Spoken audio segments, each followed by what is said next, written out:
Oi, gente linda e bem informada. Meu nome é Jaque, eu sou técnica em Química, estudante de bacharelado em Química na UFSC, e hoje a gente vai falar mais um pouquinho sobre verdades e fake news da internet. O tema de hoje é um pouquinho polêmico, mas fica até o final para entender um pouco mais. A gente vai falar sobre a ivermectina e como ela foi começada a pensar a ser usada para o Covid. Existe uma técnica que chama reposicionamento de fármaco, que é a ideia de a gente utilizar algum fármaco já existente para aplicar em doenças novas. Mas conhecer esse fármaco não faz com que a gente já tenha tudo pronto. Ele ainda precisa de diversas etapas para realmente ser qualificado para aquela nova doença. Foi assim que surgiu a ideia de usar a ivermectina em um artigo, que é um artigo australiano. Esse artigo, ele trabalha com alguns fármacos em células de macaco verde, tratando in vitro. O que significa tratar a célula in vitro? Ela é uma célula contaminada com Covid, mas ela não é o corpo humano ainda, então tem toda uma diferença do metabolismo, mas ela é uma etapa que ajuda bastante a gente pelo menos definir quais fármacos vale a pena realmente testar em animais, testar em seres humanos, para a gente não perder tanto tempo testando vários fármacos que não vão funcionar. Então, se funcionar nessas células, pode ser que funcione no ser humano, mas se não funcionar, muito provavelmente não vale a pena seguir com a pesquisa daquele fármaco. E foi isso que esses australianos fizeram com a ivermectina. Eles viram que em menos de 48 horas, com aquela dosagem, eles conseguiam diminuir muito a quantidade de vírus de Covid que tinha naquela célula, sem matar a célula. Essa observação é um grande passo, porém não é o final da pesquisa, porque principalmente o maior problema que eles tiveram é que essa dosagem é 50 vezes maior do que a permitida para a segurança humana.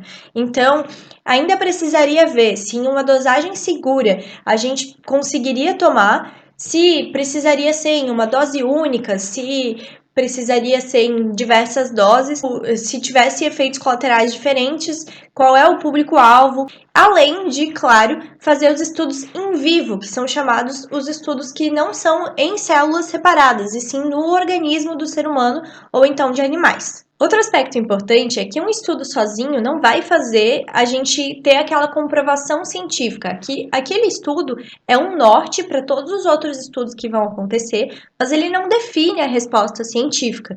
Então, sempre que tem um estudo que indica aquela coisa, a gente vai continuar pesquisando para garantir que não tenham erros humanos ou alguém com interesse naqueles resultados que comprou o resultado, ou, enfim, para a gente garantir que não foi aquela célula que eles utilizaram que era forte em ivermectina e não morreu, ou que aquele vírus estava um pouco mais fraco e acabou morrendo. Então, assim, para evitar esse tipo de erro que pode acontecer e a gente não tem controle, a gente precisa fazer os testes tanto em um laboratório quanto em outro, diversos outros, para a gente garantir que aquela verdade funciona em todos os casos. Existe uma nota da Anvisa que fala exatamente isso, que é para ainda as pessoas não tomarem ivermectina, porque a gente não tem noção da segurança de fazer isso, nem se é realmente funcional e muito menos qual é a dose necessária para que isso funcione e não faça mal para o ser humano.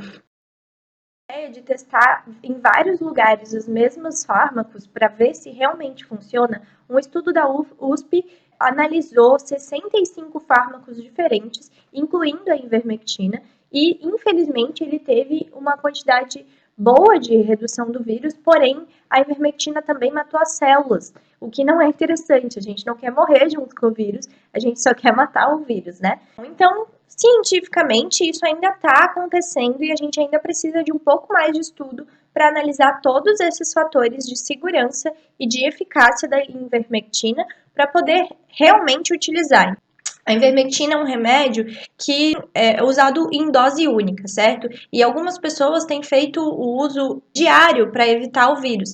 Então, a gente não sabe quais são os efeitos colaterais que podem ocorrer com o uso diário, porque o medicamento não foi feito para esse uso, certo? Ele já causa alguns efeitos colaterais, como qualquer outro medicamento, entre eles náuseas, vômitos, dores abdominais e confusão mental.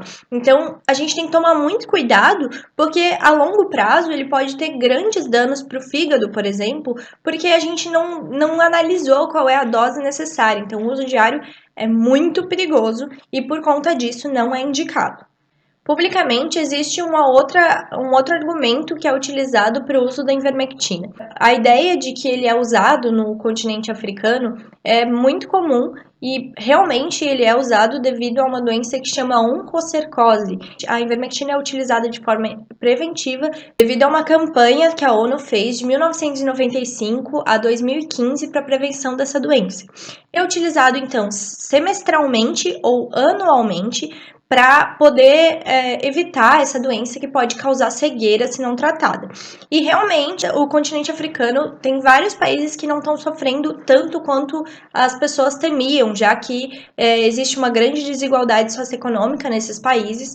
Porém, a gente até agora não tem como garantir que foi a ivermectina que fez a diferença, porque existem países na África que utilizam a ivermectina, como a Etiópia, mas ela também tem outros fatores muito diferentes, como altas quantidades de pessoas em áreas rurais, o que com certeza vai garantir o distanciamento social e também poucas pessoas vão para esse país e não poderiam então contaminar essas pessoas. Então, por conta disso, é muito difícil definir se realmente a ivermectina fez diferença ou não, mas também existem outros países que fazem uso e que é muito difícil comparar, como por exemplo a Ruanda, que fez lockdown completo e testagem em massa e está sendo um exemplo na África e, na verdade, no mundo inteiro de como lidar com o Covid e tem tido baixíssimas taxas. Então, é muito difícil falar que foi a ivermectina que fez essa diferença, porque eles tiveram todas as ações de precaução e garantiram que o seu povo tivesse seguro. O que a gente pode fazer agora é aguardar os resultados sobre a ivermectina em outros estudos que estão sendo feitos. Enquanto isso, a gente se cuidar das formas que a gente sabe que são seguras e eficazes contra o Covid, como, por exemplo, o isolamento social, o uso de máscaras e álcool gel. Também é muito importante a gente não politizar esses assuntos, já que todo mundo quer que a Covid vá logo embora e a gente possa voltar à nossa vida regular, com saúde e podendo ver as pessoas que nós amamos sempre próximas. Então, politizar esses medicamentos não vai resultar em nada positivo e por conta disso eu não vou responder nenhum assunto que tenha relação com política sobre esse vídeo, porque também é importante falar que essa não é a minha opinião, mas sim o que a ciência tem para nos demonstrar. Fora esses comentários, eu estou muito disponível para responder dúvidas e também, se vocês quiserem mandar algum artigo, novidade, aqui nos comentários, fiquem à vontade. Um beijo!